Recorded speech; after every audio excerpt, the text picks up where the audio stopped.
أعوذ بالله من الشيطان الرجيم. بسم الله الرحمن الرحيم. إن الله لا يخفى عليه شيء في الأرض ولا في السماء. هو الذي يصوركم في الأرحام كيف يشاء. لا إله إلا هو العزيز الحكيم. صدق الله العظيم. اللہ تعالیٰ نے سورہ آل عمران کی اس آیت کے اندر ایک توحید کا بہت ہی بڑا شاہکار ذکر کیے ہیں۔ توحید کے دلائل میرے رب نے اس آیت کے اندر ذکر کیے ہیں۔ اللہ تعالیٰ نے اپنی قدرت کا اظہار اس آیت کے اندر کیا ہے کہ اللہ رب العزت کی قدرت کیا چیز ہے۔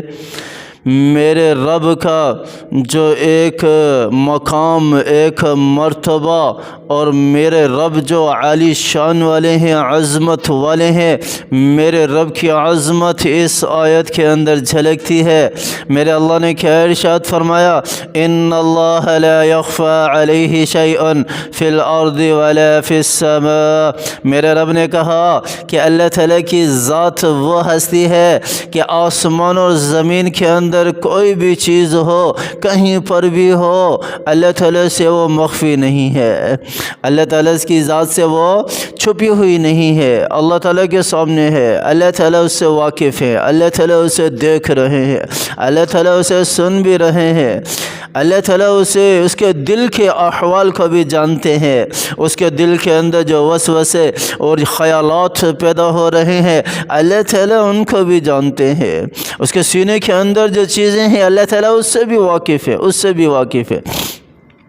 تبلیغ والے ایک بات کہتے ہیں اللہ تعالیٰ کی عظمت پر مجھے بڑی پیاری لگتی ہے، حدیث میری ذہن میں تو وہ نہیں گزری، وہ منسوب کرتے ہیں واللہ عالم، لیکن وہ بات بڑی پیاری لگتی ہے مجھے بڑی پیاری لگتی ہے۔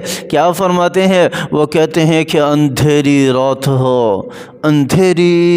رات ہو، زمین کی اندھیریوں کے اندر کوئی کالا پتھر پڑا ہو، اور اس کالے پتھر کے اوپر ایک کالی چیونٹی چل رہی ہو، تو میرا رب اس چیونٹی کے نشانات کو بھی دیکھ رہا ہے۔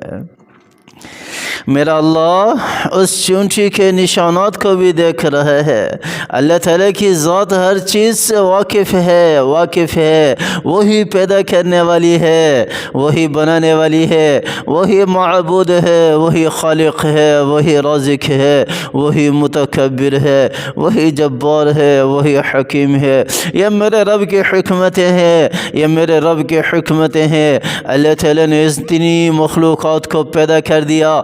اللہ تعالیٰ کے لیے یہ تو کن فیکون والی بات ہے۔ اللہ تعالیٰ ارادہ کرتے ہیں، چیز وجود میں آ جاتی ہے۔ میرے رب نے قرآن میں ارشاد فرمایا کن فیکون، جس چیز کا ارادہ کرتے ہیں اللہ تعالیٰ کی ذات، وہ چیز اس کو صرف کن کہتے ہیں، وہ وجود میں آ جاتی ہے۔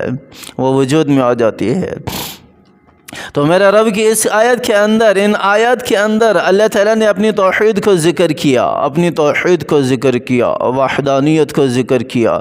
ان اللہ لا یخفی علیہ شیء فی الارض ولا فی السماء۔ ایک تھوڑی سی تحدید بھی ہے اپنے بندوں کے لیے۔ کس طرح اس آیت کے اندر تحدید ہے؟ اللہ تعالیٰ نے کہہ دیا میرے بندو، مجھ سے کوئی چیز بھی مخفی نہیں رہتی۔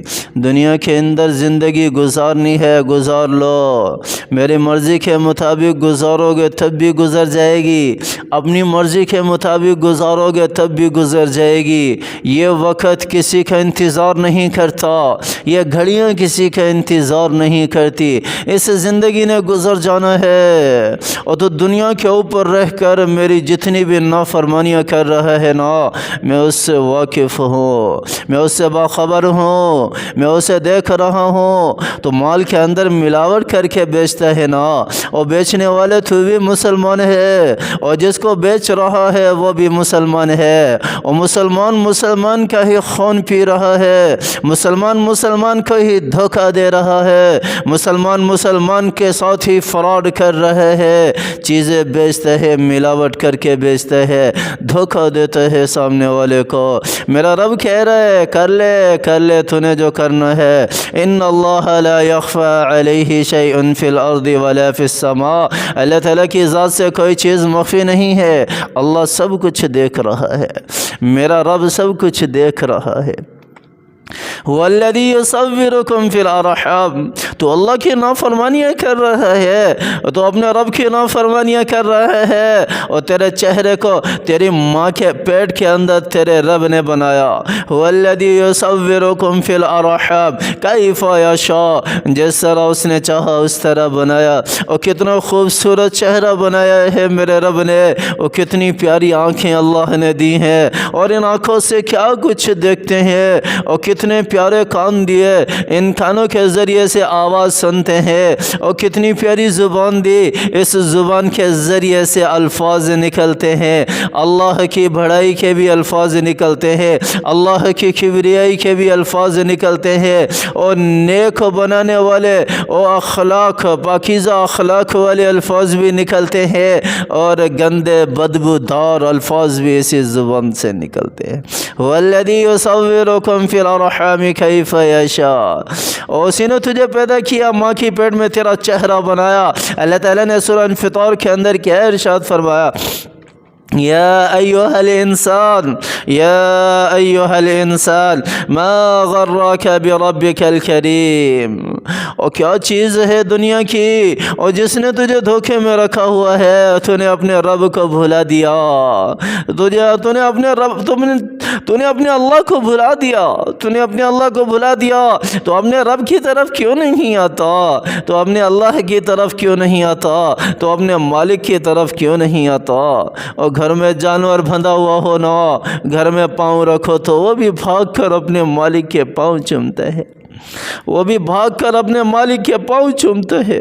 کیا صرف 2 وقت کی روٹیوں سے کھلاتے ہیں، اور اللہ نے کتنی نعمتیں ہمیں دی ہیں، اور میرے رب نے کتنی نعمتیں ہمیں دی ہیں، ہمارے اوپر نعمتوں کے پہاڑ ہی پہاڑ ہیں، انبار ہی انبار ہیں، اور پھر کیوں ہم اپنے رب سے دور ہیں، اور کیوں ہم اپنے رب کے قریب نہیں جاتے، اور کیوں اللہ کو نہیں مناتے، اور کیوں اللہ کی مان کر نہیں چلتے، نہ اللہ کو مانتے ہیں نہ اللہ کی مان کر چلتے ہیں، اور کیوں اپنی مرضی کی زندگی بسر کر رہے ہیں۔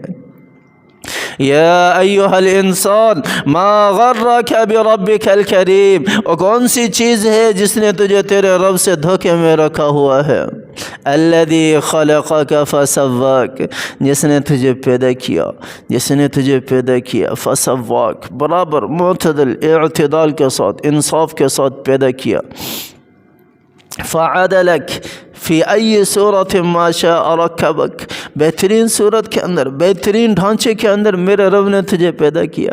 لقد خلقنا الانسان فی احسن تقویم، اللہ تعالیٰ نے اس آیت کے اندر ارشاد فرمایا ہے لقد خلقنا الانسان کے اندر کہ اللہ تعالیٰ نے انسان کو سب سے خوبصورت اور سب سے بہترین پیدا کیا ہے، سب سے خوبصورت اور سب سے بہترین ساری مخلوقات سے اللہ تعالیٰ نے حسن و جمال انسان کو دیا ہے۔ لقد خلقنا الانسان فی احسن تقویم، اللہ تعالیٰ نے یہاں کیا ارشاد فرمایا، میرے بندے تو میری مرضی کے مطابق زندگی گزار لے، یہ دنیا بھی تیری ہے آخرت بھی تیری ہے، اپنی مرضی کے مطابق گزارے گا، گزر تو تب بھی جائے گی۔ حدیث قدسی ہے نا، اے میرے بندے ایک تیری چاہت ہے اور ایک میری چاہت ہے، ایک تیری چاہت ہے اور ایک میری چاہت ہے، ہوگا وہی جو میری چاہت ہے، اگر تو چاہے جس طرح میری چاہت ہے تو پھر تجھے ملے گا وہی جو تیری چاہت ہے، اور اگر تو چاہتا ہے جس طرح تیری چاہت ہے تو تجھے وہ ملے گا، پھر ہوگا وہی جو میری چاہت ہے۔ الفاظ تھوڑے سے میں نے چینج کیے ہیں، حدیث قدسی ہے یہ۔ تو اللہ کی مرضی کے مطابق زندگی گزارنے والے بن جاؤ، اللہ کی مرضی کے مطابق زندگی گزارنے والے بن جاؤ۔ لا الہ الا هو العزیز الحکیم، اور کوئی نہیں ہے اس کے سوا، وہی غالب ہے اور وہی حکمت والے ہے، اللہ تعالیٰ کی ذات ہمیں قرآن کی سمجھ عطا فرمائے، قرآن سے محبت کرنے کی توفیق عطا فرمائے۔ اللہ تعالیٰ قرآن کی تلاوت کرنے کی توفیق عطا فرمائے، اللہ تعالیٰ قرآن پر عمل کرنے کی توفیق عطا فرمائے، اللہ تعالیٰ کی ذات مجھے بھی اور آپ کو بھی سمجھ عطا فرمائے، اللہ تعالیٰ ہمیں عمل کرنے کی توفیق عطا فرمائے۔ آمین ثم آمین، وآخر دعوانا ان الحمد للہ رب العالمین۔